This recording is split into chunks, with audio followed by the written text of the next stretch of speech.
Apapun yang terjadi di dalam hidupku, selalu ku berkata, Tuhan Yesus baik. Dalam segala hal yang terjadi, tetap ku berkata, Tuhan Yesus baik. Apapun yang terjadi di dalam hidupku, selalu ku berkata, Tuhan Yesus baik. Dalam segala hal yang terjadi, tetap ku berkata, Tuhan Yesus baik. Ku sembah Kau, ku sembah Kau, tak dapat ku membalas kasih-Mu. Ku sembah Kau,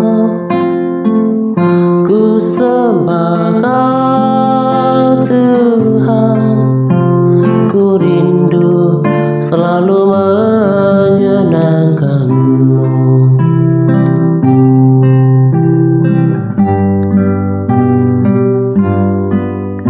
Apapun yang terjadi di dalam hidupku, selalu ku berkata, Tuhan Engkau baik. Dalam segala hal yang terjadi,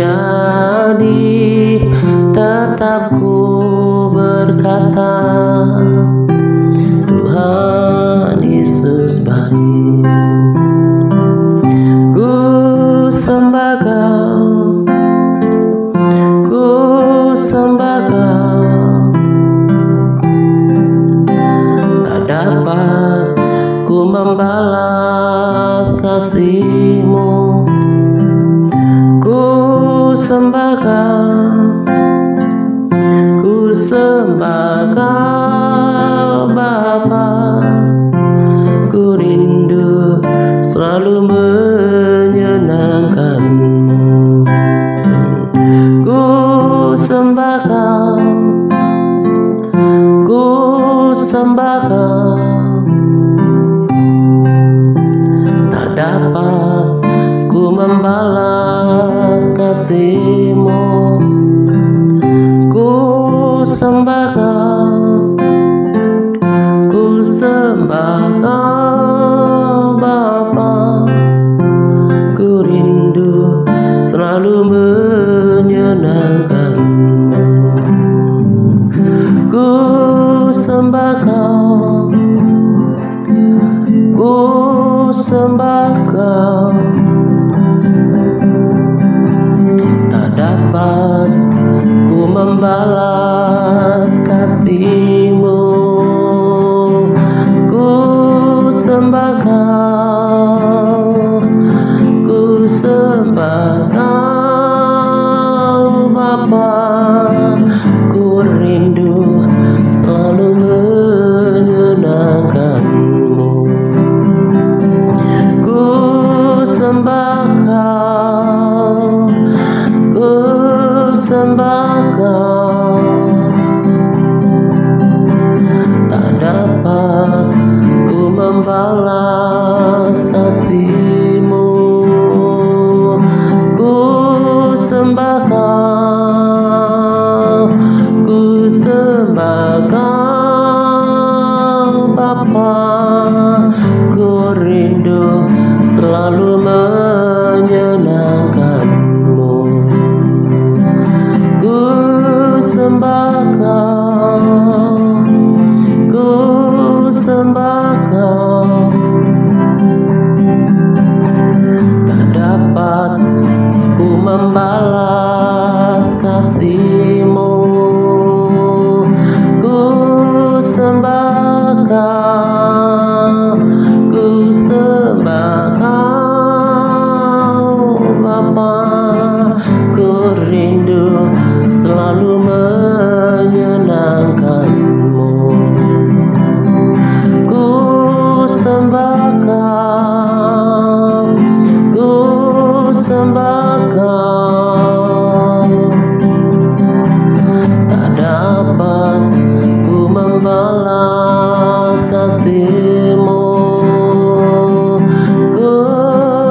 sembah Kau, ku sembah Kau Bapa, ku rindu selalu menyenangkan-Mu,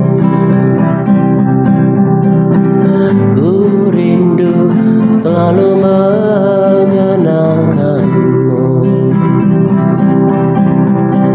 ku rindu selalu menyenangkan-Mu.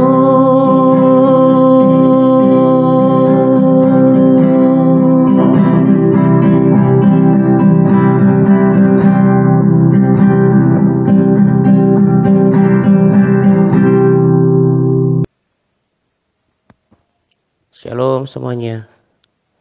Salam damai sejahtera untuk kita sekalian. Pada kesempatan ini saya akan berbagi rema yang luar biasa dari pembacaan Alkitab yang saya lakukan. Saya sedang baca di kitab Mazmur dan sekarang saya baca di Mazmur 7.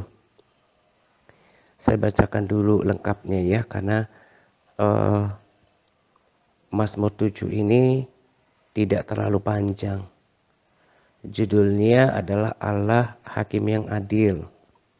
Ayat 1, nyanyian ratapan Daud yang dinyanyikan untuk Tuhan karena Kus, orang Benyamin itu. Ini judulnya nyanyian ratapan ya. Ayat 2, ya Tuhan Allahku, padamu aku berlindung. Selamatkanlah aku dari semua orang yang mengejar aku dan lepaskanlah aku. Supaya jangan mereka seperti singa menerkam aku dan menyeret aku dengan tidak ada yang melepaskan. Nah, jadi dari kedua ayat ini kita tahu bahwa kondisi Daud tidaklah baik.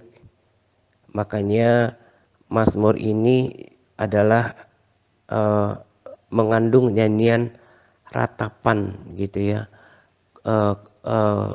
keluh kesah atau ungkapan duka gitu, bukan ucapan syukur. Nah, kondisi di mana jiwanya Daud itu tertekan. Dia dikejar-kejar oleh musuh dan kata-kata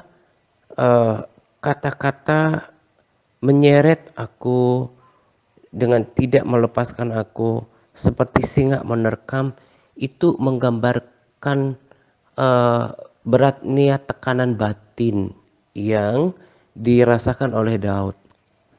Nah, lewat kedua ayat ini kembali lagi saya berpesan untuk kita bahwa orang yang sudah hidup benar di hadapan Tuhan, berkomitmen untuk hidup benar, hidup suci, hidup tulus, berarti ya hidup jujur di hadapan Tuhan, bukan berarti lepas dari namanya problema hidup. Entah itu persoalan ekonomi, rumah tangga, pekerjaan, usaha, bahkan dalam komunitas gitu ya. Itu bukan berarti semuanya akan baik-baik saja. Saya justru mencatat di Capas bahwa segala bentuk kondisi dalam hidup kita berguna bagi pembentukan karakter ilahi kita, tak terkecuali keadaan yang tidak enak. Nah, jadi kalau kita mengalami hal-hal yang tidak enak dalam hidup, entah dalam apapun bentuknya, entah dalam ekonomi, dalam pekerjaan, usaha, hubungan-hubungan, lalu kita mengalami tekanan batin misalnya dari seseorang, karena dalam Mazmur ini jelas sekali bahwa tekanan batin, pergumulan hidup secara psikis itu dialami oleh orang-orang di sekitar kita, sama seperti Daud. Saya tak jarang mengalami hal seperti ini. Eh, Bahkan yang mengagetkan, sebenarnya bukan yang mengagetkan ya, justru itu memang eh, hal yang belumlah terjadi gitu ya, yang membuat kita akhirnya menjadi kaget gitu ya. Justru perilaku-perilaku yang seperti ini kita dapatkan dari orang-orang yang eh, dekat dengan kita, baik secara emosional, kekerabatan, atau kita pernah kenal gitu ya. Eh, Tuhan izinkan mereka dan iblis pakai mereka untuk eh, eh, menekan kita, menyerang kita, berbuat yang tidak adil terhadap kita, bahkan berbuat curang terhadap kita gitu ya. Yang kita kenal lama, yang atau tadi saya katakan kerabat kita gitu ya, berbuat yang tidak patut terhadap kita gitu. Nah,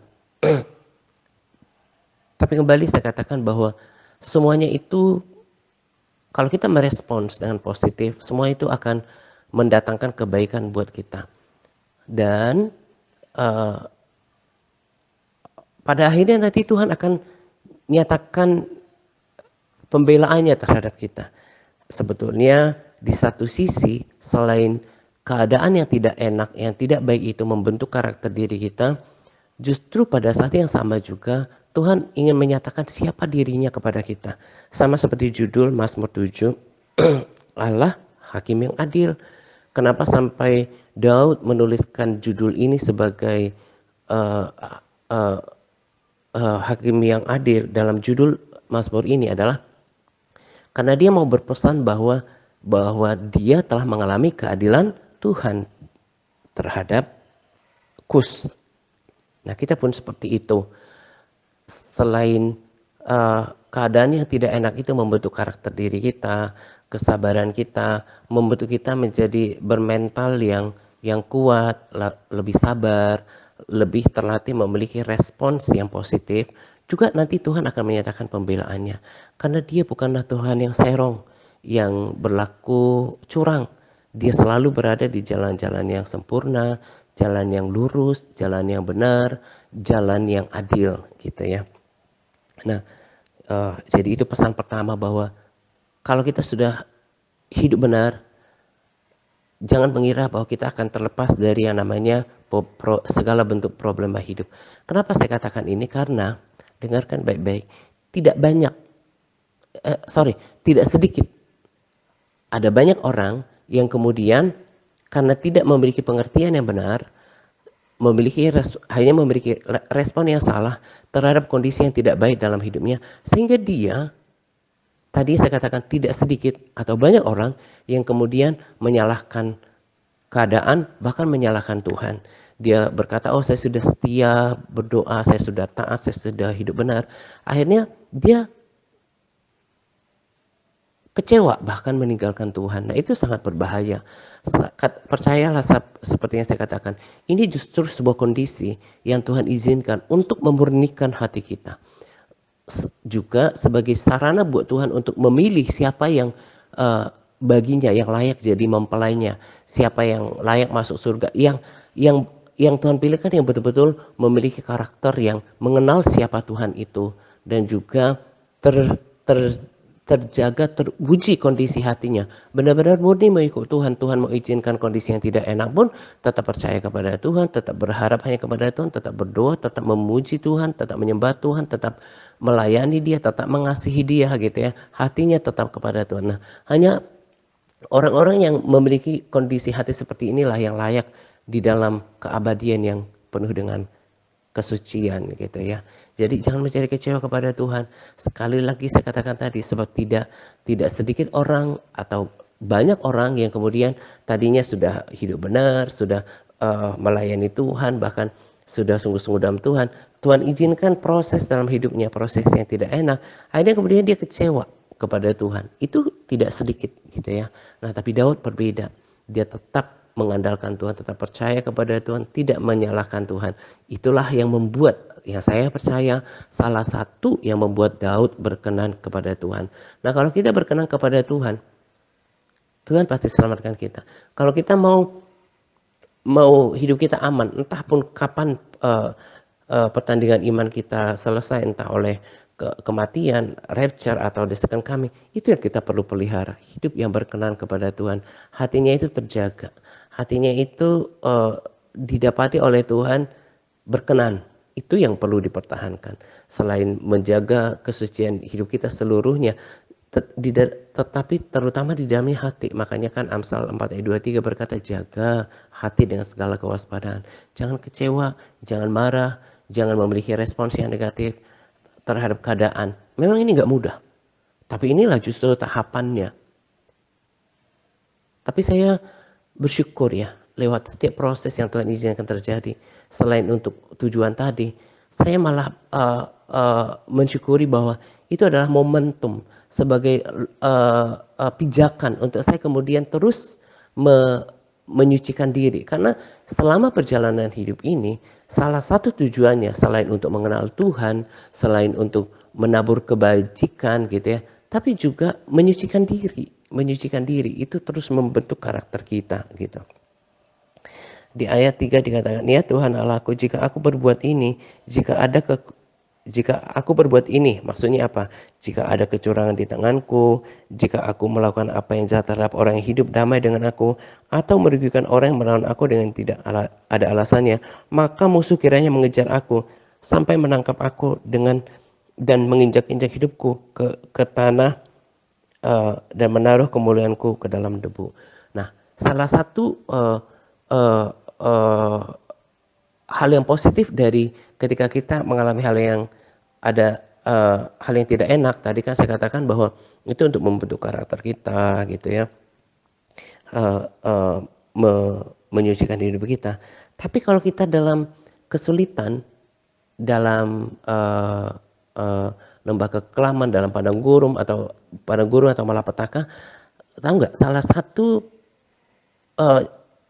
salah satu karakter manusia itu adalah, ini yang saya tahu, dan itu saya yakin mayoritas akan cenderung introspeksi diri. Iya kan? Nah, Daud seorang yang berkenan, makanya dia berani katakan, Tuhan selidikilah batinku, periksa aku ketika aku tidur. Dia berani dalam tanda kutip menantang Tuhan untuk memeriksa batinnya. Karena dia memang sudah menjalankan hidup yang benar dan berkenan di hadapan Tuhan. Tapi lewat keadaan yang seperti itu, ketika ada musibah, ada malapetaka, ada hal yang tidak enak, ada pergumulan, yang saya percaya, karena itu diri saya, sekalipun kita udah hidup benar gitu ya, ada inisiatif atau ada uh, uh, ya inisiatif dari diri sendiri untuk bertanya, jangan-jangan aku ini ada dosa, ya kan? Jadi itu baik. Jadi ketika kita mengalami kondisi yang tidak enak, itu kan akan memberikan respons yang positif juga untuk kita, untuk mengoreksi kita. Kita kan dalam doa juga kita berkata pada Tuhan, apakah saya buat dosa ya? Tuhan, selidiki batinku, Roh Kudus singkapkan aku, apakah saya melakukan dosa, kenapa terjadi kegagalan, kenapa aku masuk dalam kondisi ini, apakah saya buat dosa. Nah, ini baik sekali buat kita, supaya kita tetap memeriksa jalan-jalan hidup kita, memeriksa batin kita, supaya kita jangan ada celah, jangan ada dosa gitu. Nah, memang secara daging kita nggak mau masuk dalam kondisi-kondisi yang tidak enak. Manusia maunya selalu berada di comfort zone. Nah, tapi kalau kita sudah semakin dewasa rohani, kita bisa menyikapi setiap keadaan itu untuk introspeksi diri. Iya ya, jangan-jangan saya lakukan dosa, jangan-jangan saya ada lakukan pelanggaran, ada dosa yang tidak saya sadari. Hanya kita tetap introspeksi diri yang membuat kita tetap berada di dalam jalan yang lurus gitu. Nah, jadi selain tadi jangan menyalahkan Tuhan, kalau kondisi kita kalau kita sudah ikut Tuhan sungguh-sungguh melayani Tuhan, taat gitu ya, menjaga kesucian hidup, ternyata Tuhan izinkan hal yang tidak baik dalam kehidupan kita, jangan kita memiliki respons yang negatif. Justru itu ujian bagi hati kita. Lalu yang kedua tadi lewat ayat yang barusan saya bacakan, itu kita akhirnya menyelidiki batin kita, hidup kita, mengoreksi diri kita. Iya, jangan-jangan saya salah. Jangan-jangan saya lakukan dosa gitu. Nah, itu kan baik bagi kita. Sebab dosa akan membuat orang jatuh dalam malapetaka, maut. Nah, kalau kita sering introspeksi diri, kita lebih sungguh-sungguh bertobat sama Tuhan. Jadi kita akan selalu punya kesempatan untuk pengampunan dan hidup kita akan aman dalam perjalanan hidup yang kesementaraan ini untuk masuk dalam kekekalan. Gitu kan? Nah, dia berdoa di ayat 7, bangkitlah Tuhan dalam murkamu, berdirilah menghadapi geram orang-orang yang melawan aku. Bangunlah untukku ya Tuhan yang telah memerintahkan penghakiman. Biarlah bangsa-bangsa berkumpul mengelilingi engkau dan bertahtalah di atas mereka di tempat yang tinggi. Tuhan mengadili bangsa-bangsa. Hakimilah aku Tuhan, apakah aku benar dan apakah aku tulus ikhlas. Biarlah berakhir kejahatan orang fasik, tetapi teguhkanlah orang benar. Engkau yang menguji hati dan batin orang, ya Allah yang adil. Perisai bagiku adalah Allah yang menyamakan orang yang tulus hati. Allah adalah hakim yang adil, Allah yang murka setiap saat. Sungguh kembali ia mengasah pedangnya. Jadi orang yang kalau udah jahat, entah itu orang Kristen, entah non-Kristen gitu ya. Kalau dia jahat itu kecenderungan hatinya itu seperti ini. Sungguh kembali ia mengasah pedangnya, meluntur busurnya dan membidik. Terhadap dirinya ia mempersiapkan senjata-senjata yang mematikan.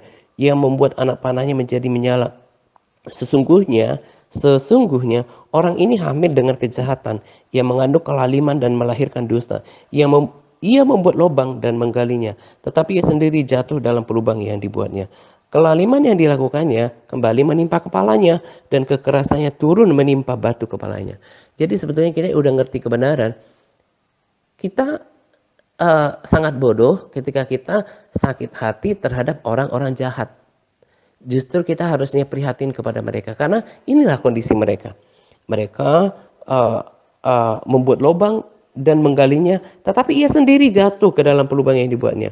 Kelaliman yang dilakukannya kembali menimpa kepalanya, dan kekerasannya turun menimpa batu kepalanya. Jadi udah jelas berkali-kali katakan Alkitab, orang jahat itu tidak akan pernah menumpang di hadirat Tuhan.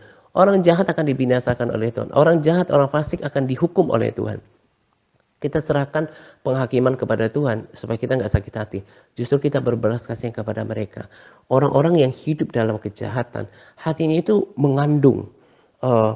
Hatinya itu terus di dalamnya mengandung, tahu kan mengandung di dalamnya itu mengandung hal-hal yang jahat gitu. Hamil dengan yang jahat. Jadi yang ada di dalam hatinya itu kejahatan demi kejahatan ya. Iri hati, mementingkan diri sendiri, egois, menjelekkan orang gitu kan, mengacaukan, ya itu isi hatinya. Dan tujuan orang ini adalah kebinasaan gitu. Jadi kita yang udah tahu kebenaran tidak bijaksana ketika sakit hati kepada mereka, justru kita berbelas kasihan kepada mereka. Kita lebih lega karena penghakiman milik Tuhan gitu ya. Tuhan nanti yang akan membalaskan kepada mereka. Bagian kita supaya lebih mulia adalah mendoakan mereka. Aku hendak bersyukur kepada Tuhan karena keadilannya dan bermazmur bagi nama Tuhan yang maha tinggi. Jadi Tuhan izinkan kondisi-kondisi seperti itu menghadapi Daud karena Tuhan mau menguji hatinya dia. Tadi kan dikatakan Tuhan yang menguji hati. Itu membentuk karakter kita, membentuk iman kita kepada Tuhan. Lalu kemudian juga dalam hal yang sama Tuhan sungguh akan menyatakan pembelaannya. Dan kita mau jalani hidup ini dengan respons yang positif. Kita bersyukur kalau kondisi-kondisi itu terus membuat kita jadinya terjaga. Terjaga artinya kita bisa tetap menjadi aware, menjadi dengan penuh introspeksi dengan diri kita. Oh iya, jangan-jangan saya salah. Jadi kalau ada hal yang ganjil, kita bisa segera bertobat sama Tuhan. Dan itu akan menuntun kita. Bukan cuma untuk persiapan karakter ilahi, tapi menuntun kita pada jalan-jalan kebenaran. Percaya dan harus percaya bahwa Tuhan itu adil, dia hidup, dia memperhatikan semuanya. Dia tidak akan membiarkan kita sampai hancur, jatuh tergeletak. Memang kondisi-kondisi yang tidak enak, emang itu tidak akan mengenakan bagi daging kita. Tapi semua itu kan mempersiapkan karakter ilahi kita. Jadi jangan pernah kecewa sama Tuhan. Kalau sudah berkomitmen untuk menjalankan hidup yang benar, yang sungguh-sungguh mengasihi Tuhan, melayani Tuhan, dengan sadar udah hidup benar, jangan pernah kecewa kepada Tuhan ketika Tuhan ternyata tetap izinkan hal yang tidak enak dalam hidup. Tetap fokus melakukan yang benar. Nah, ciri-ciri orang yang seperti ini adalah kalau Tuhan tetap izinkan, dia nggak berubah perilaku gitu ya, nggak menjadi kecewa sama Tuhan gitu. Karena tadi saya bilang di akhir yang saya katakan, nggak sedikit orang yang kemudian udah ikut Tuhan bahkan melayani Tuhan, akhirnya undur daripada Tuhan, kecewa, sayang sekali kan. Nah, lewat Mazmur ini kita belajar dari Daud, seorang yang berkenan. Gak salahkan segala sesuatu, tapi belajar meresponsnya dengan baik dan bijaksana. Dan tetap percayakan semuanya kepada Tuhan, karena dia yang akan membela akhirnya orang benar. Itu juga kita akan pakai untuk membentuk karakter ilahi kita. Dan juga tadi saya katakan, berguna untuk kita mengintrospeksi diri, oh iya jangan-jangan ini salah. Jadi karakter kita semakin sempurna, semakin layak masuk dalam kerajaan kekal. Gitu ya. Kita akan bersyukur nanti bagaimana Tuhan membela kita. Gak akan dibiarkan hancur. Tapi memang Tuhan izinkan dalam masa kesesakan, ya kadang-kadang kita berkeluh kesah. Nah, tetap jaga hati, nggak boleh kecewa sama Tuhan. Tetap belajar, melatih diri untuk memiliki respons yang positif. Tidak undur dari Tuhan, tidak menjadi kecewa. Dan pada akhirnya kebenaran tetaplah kebenaran. Kebenaran itu akan muncul seperti fajar. Jangan menjadi bagian orang yang tadi, yang akhirnya kecewa sama Tuhan, menyalahkan keadaan. Saya bersyukur kepada Tuhan untuk rema yang luar biasa.